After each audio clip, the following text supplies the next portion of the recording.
Sortir juste avant la finale de koh après 38 jours intenses.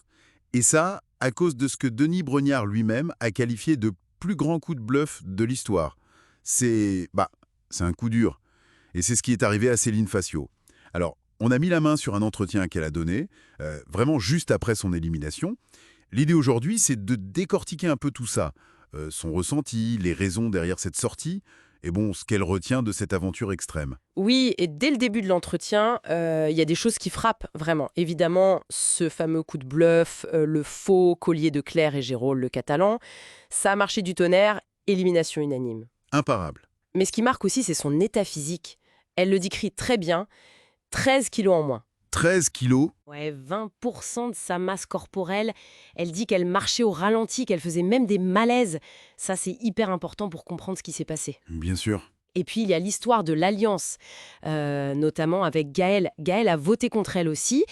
Mais Céline, elle semble comprendre, tu vois. Elle met ça sur le compte des circonstances, sans trop de rancœur apparente, en tout cas dans ses mots.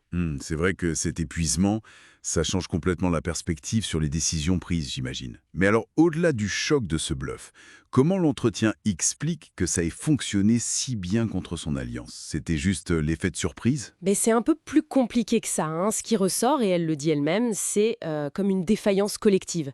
Un manque de lucidité, de communication dans leur groupe à ce moment-là. D'accord. L'idée même qu'un collier puisse être faux, apparemment, personne n'y a vraiment pensé sérieusement.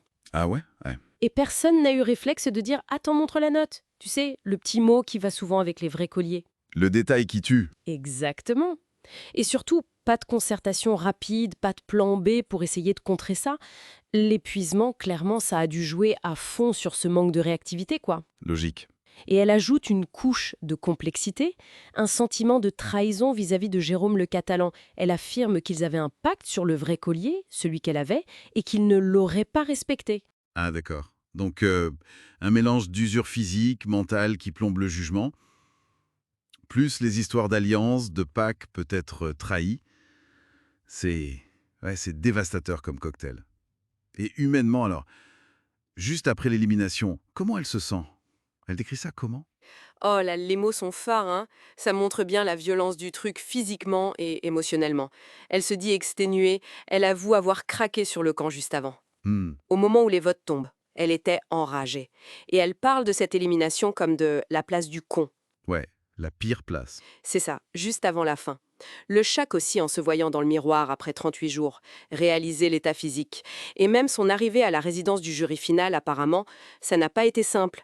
Un accueil mitigé, selon elle, de certains anciens. Ah bon? Oui, et ça contraste avec son sentiment à elle d'être restée droite, de pas avoir fait de coups bas. C'est intense, cette dualité entre l'amertume, la déception, et puis cette volonté de rester fidèle à soi-même. Ça montre vraiment à quel point ce genre d'aventure pousse les gens dans leur retranchement. Absolument. Et au milieu de tout ça, de cette déception, de cette fatigue, il y a quand même un truc important, Eman.